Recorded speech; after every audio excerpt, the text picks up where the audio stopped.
성공에는 비밀이 없다. 성공한 사람치고 성공에 대해 말하지 않는 사람을 본 적이 있는가? 미국 작가 킨 허버드의 말입니다. 이렇게 해볼까요? 첫째, 여러분이 이루고 싶은 목표를 한번 적어봅시다. 이를테면 토익 900점 달성이나 체중 7kg 감량 혹은 프레젠테이션 고수 되기 같은 것들 말입니다. 이제 둘째, 어떤 사람이 위에서 적은 목표를 들고 여러분에게 조언을 구하러 왔다고 생각해 봅시다. 그는 이렇게 묻는 겁니다. 내가 토익 900점을 넘기려면 어떻게 하면 될까? 이제 셋째, 그렇다면 여러분은 그에게 어떤 조언을 해주겠습니까? 이대로 실천하면 안 될 리가 없는 조언 말입니다. 여러분은 이런 식으로 말할지도 모릅니다. 토익 900점? 토익 책 완전히 떼고 필수 단어 다 외우고 모의고사 몇십 회분을 깨끗이 마스터하면 되지 않을까? 항상 이어폰으로 영어 리스닝을 꽂고 다니고 말이야. 자, 마지막 넷째. 여러분이 지금 생각한 그대로, 바로 그대로 여러분이 하기 바랍니다. 성공에는 비밀이 없습니다. 여러분은 이미 답을 알고 있습니다. 365공 비타민, 당신은 이미 답을 알고 있다의 한 대목으로 시작합니다.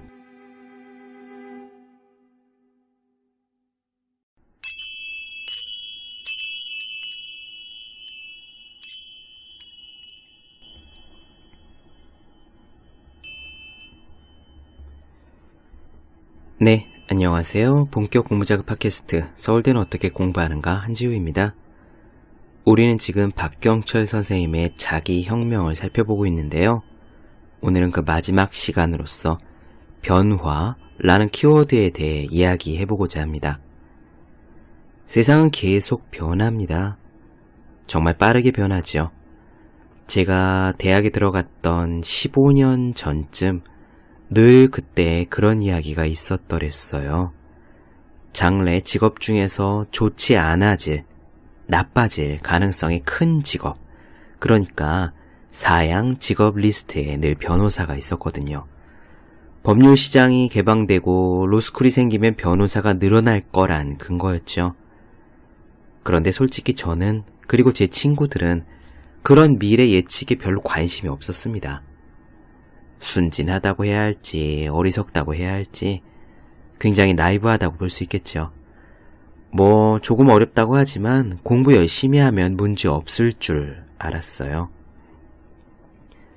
물론 지금 저는 법 쪽의 일을 하지 않습니다만 친구들 그리고 선후배들을 만나서 이야기를 들어보면은 정말 15년 전에 신문에서 예측하는 것들이 맞았구나라는 생각을 합니다. 변호사라는 타이틀만으로 보장되는 것은 아무것도 없고 또 치열한 경쟁 속에서 매일 싸워 나가야 하니까요. 그래서 저는 요즘 신문에서 나오는 이야기들 있잖아요. 로봇, AI로 인해서 앞으로 사라질 직업들이 뭐다, 사양산업이 뭐다, 바뀔 직업들이 뭐다, 그런 것들을 보면은 그 내용들이 허투루 들리지 않습니다. 정말 저렇게 되겠구나 싶은 마음이 생생하게 커요. 자, 이렇게 변화가 심한 세상에서 살고 있는 우리는 그럼 어떻게 해야 할까요? 어디로 변할지를 어떻게 알고 대처할 수 있을까? 그것에 대한 박경철 선생님 이야기입니다. 먼저 여기서는 변화에 대처하려면 나 자신이 변화의 속도처럼 빨라져야 한다고 강조해요. 이런 이야기입니다. 책에서 KTX의 비유가 나오는데요. 이를테면 우리가 경부선 철로 옆에 서서 KTX가 싹 지나가는 걸 보면 정말 순식간이지 않습니까? 휙 하고 지나가 버리죠. 시속 300km까지 나오니까요. 그래서 경부선 철도 옆에 서서 그 KTX 안에 누가 타고 있는지를 살펴보는 것은 불가능합니다. 그렇다면 어떻게 해야 그 기차 안에 누가 탔는지를 볼 수 있느냐? 방법은 있어요. 이거죠. 나 역시 그 정도의 속도로 빠르게 움직이는 겁니다. KTX와 같은 속도로 움직인다면 그 안에 누가 탔는지를 정지 화면 보듯이 볼 수가 있지 않겠어요? 박경철 선생님은 바로 그런 것을 강조합니다. 나 자신이 변화해야 한다. 나 자신이 바뀌어야 한다. 옛말에 일일신, 우일신이라는 말이 있습니다. 날마다 새로워지고 또 날마다 새로워져라. 변화란 그런 겁니다. 아침에 일어나 이불을 개고 책가방을 쌀 때 기계처럼 늘 그랬듯이 그래서 지겹다. 오늘도 또 지겨운 하루의 시작이네 라고 생각할 것이 아니라 마치 유럽의 자유여행을 가서 호텔에서 깨어난 여행 첫날인 것 마냥 또 새로운 날이다. 오늘 하루를 또 새롭게 보내자라고 매일매일 생각하는 거죠. 그렇게 매일매일을 새로운 날처럼 생각하고 임할 때 우리는 조금씩 개선됩니다. 변화한다는 이야기예요.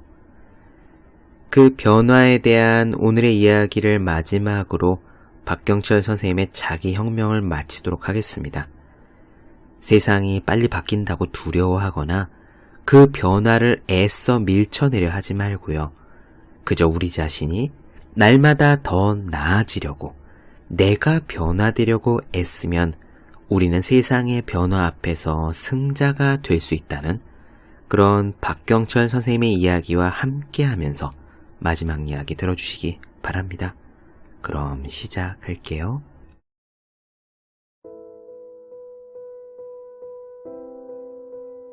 변화는 사실 우리가 습관처럼 쓰는 말이다. 기업이나 정치권에서는 변화와 혁신이라는 말을 입에 달고 있고 개인들도 비슷하게 변화를 추구한다. 하지만 우리 사회에서 가장 변하지 않는 말이 있으니 바로 변화해야 한다라는 말 자체다. 늘 변화를 외친다는 것 자체가 사실은 그만큼 변화를 두려워하고 변화하지 않고 있다는 사실의 반증인지도 모른다. 세상의 모든 슬로건은 콤플렉스의 반영인 거다. 어떤 이가 반복적으로 무언가를 외친다면 그의 최대 약점이 바로 그것임을 쉽게 알 수 있다. 정치권이나 기업이 내거는 구호를 살펴봐도 이런 사실은 금세 드러난다. 우리가 변화를 외치는 것은 그만큼 변화에 대한 콤플렉스가 있다는 뜻이고 이는 인류 역사에서도 고스란히 증명된다. 기원전의 강가에서 조개의 무덤을 만들던 사람들은 이미 변화가 생존에 직결된다는 사실을 간파했다. 만약 인류가 맨손으로 물고기를 잡을 때 미끄러져 빠져나간다는 이유로 물고기 잡기를 그냥 포기해버리고 또 돌도끼로는 도저히 맹수를 대적해 이길 수 없다면서 맹수와의 대적을 포기했다면 오늘날의 인류는 없을 것이다. 미끄러운 물고기를 잡기 위해 사금파리로 창을 만들고 호랑이를 잡기 위해 활을 만드는 그런 변화의 노력이 바로 오늘을 있게 한 것이다. 이렇게 상황의 한계를 느낄 때마다 변해야 한다는 강박이 인류의 DNA 속에 새겨졌고 그것이 집단 무의식으로 전승되어 변화라는 말을 들을 때마다 우리의 가슴이 뜨거워진다고 생각한다. 우리는 늘 변화해야 한다. 아니 실제로 변화하고 있다. 지금 이 글을 쓰는 나의 경우에도 순간순간 노화하는 자연의 변화와 함께 원고가 한 줄 한 줄 늘어가는 변화가 동시에 일어나고 있다. 문제는 그러한 변화를 바라볼 줄 아는 안목을 기르는 노력이다.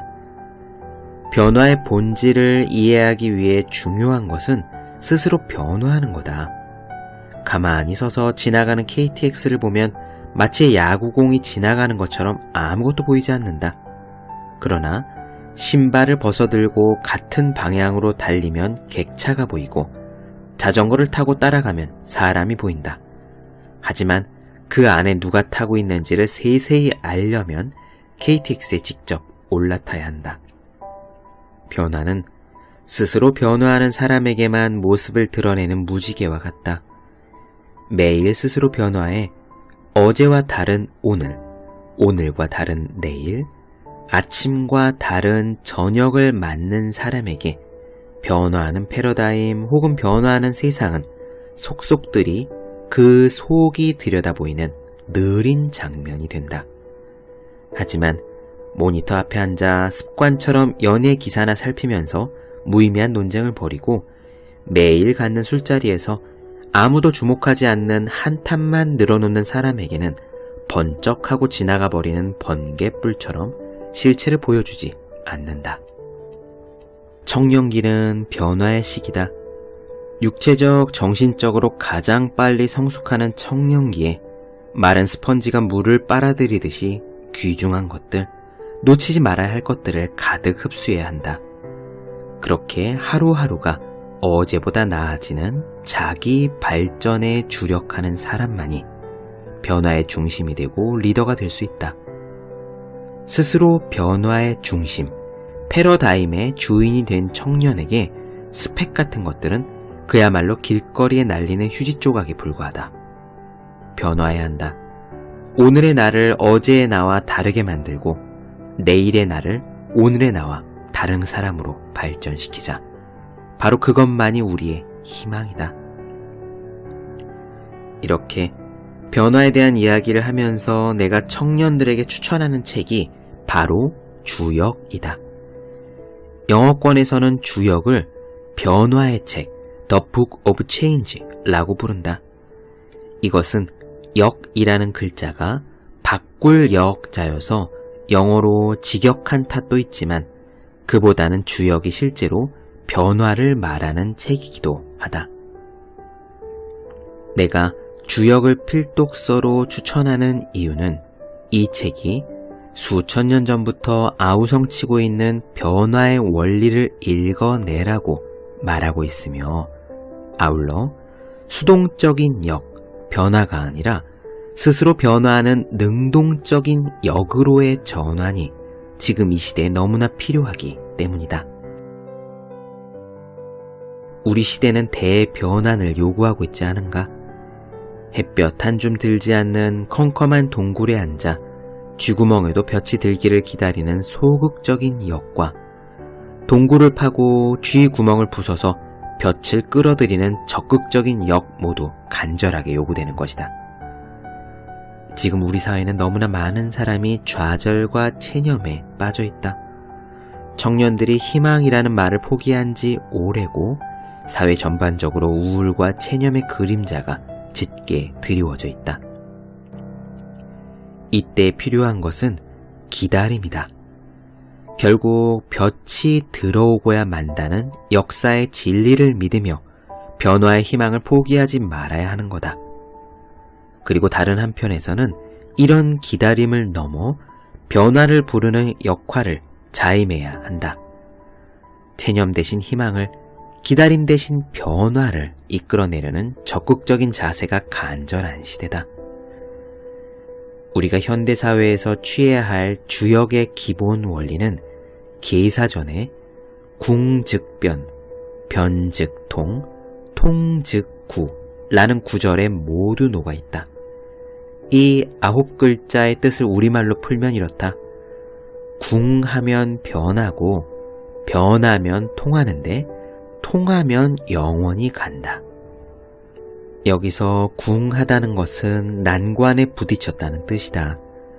우리는 커다란 난관에 부딪히면 대개 어찌할 바를 모르고 좌충우돌하거나 상황을 원망하며 자포자기한다. 아마 지금 많은 청년들의 처지가 그럴 것이다. 하지만 주역은 막히면 변하라고 서슴없이 말한다. 즉, 막혔을 때 스스로 변하는 것이 해법이라는 뜻이다. 바위가 길을 막고 있다면 그 자리에 주저앉아 굶어 죽기를 기다리지 말고 두더지가 되어 굴을 파든지 나비가 되어 날아갈 궁리를 하라는 말이다. 그도 아니라면은 뚜벅뚜벅 걸어가서 꽝 하고 정면으로 부딪혀야 한다. 뼈가 부러지고 살이 찢어지더라도 그냥 앉아서 죽음을 기다리지는 말라는 말이다. 어려움을 만났을 때 그렇게 변하면 결국은 통하게 될 것이니 늘 그렇게 통함으로써 영원히 갈 거라는 말은 실로 감격적이기까지 하다. 더구나 이런 선언은 학자들이 책상 앞에 앉아서 늘어놓은 탁상 공론 철학이 아니라 신석기 시대 모래 더미를 만들던 사람들이 체험 속에서 스스로 얻어낸 지혜이며 인류가 지금까지 살아남은 생존 원리이기에 더욱 놀랍다. 과거 인류가 조개 무지를 만들던 시절에 사람들은 강에 들어가서 물고기를 맨손으로 잡으려고 했다. 그러나 미끄러운 비늘 때문에 물고기를 자꾸 놓치게 되자 나뭇가지에 뾰족한 돌을 매달아 창을 만들었고, 사람들이 더 들어갈 수 없는 깊은 곳에 사는 물고기를 잡기 위해 생선가시로 낚시를 만들었다. 변화한 것이다.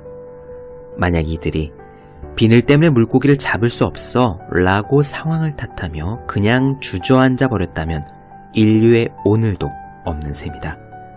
그렇게 인류는 난관에 부딪힐 때마다 늘 변하고 변해왔으며 그렇게 변함으로써 지금까지 통하여 오래도록 번성하여 왔다.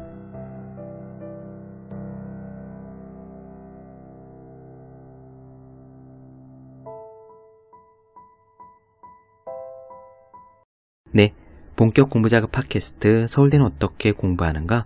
박경철 선생님의 자기혁명 마지막 시간 변화에 대한 이야기 나눠드렸습니다. 더 많은 이야기가 궁금하신 분들, 질문사항 있으신 분들은 제 네이버 블로그 허생의 즐거운 편지, 다음 카카오 브런치 한재회 브런치, 인스타그램에서 해시태그 서울대는 어떻게 공부하는가, 또 유튜브에서 서울대는 어떻게 공부하는가 검색해 주시면 좋겠습니다. 또 매일매일 공부하시는 분들, 여러분 주변에 매일매일 공부하시는 그분들을 위해서요, 하루 한 페이지씩 읽고 공부할 의지를 북돋는 책, 보기만 해도 공부하고 싶어지는 365 공비타민 선물해 주시면 좋겠습니다. 오늘 여기까지 할게요. 전 다음 시간에 뵙겠습니다. 여러분 모두 열심히 공부하십시오. 저도 열심히 하겠습니다.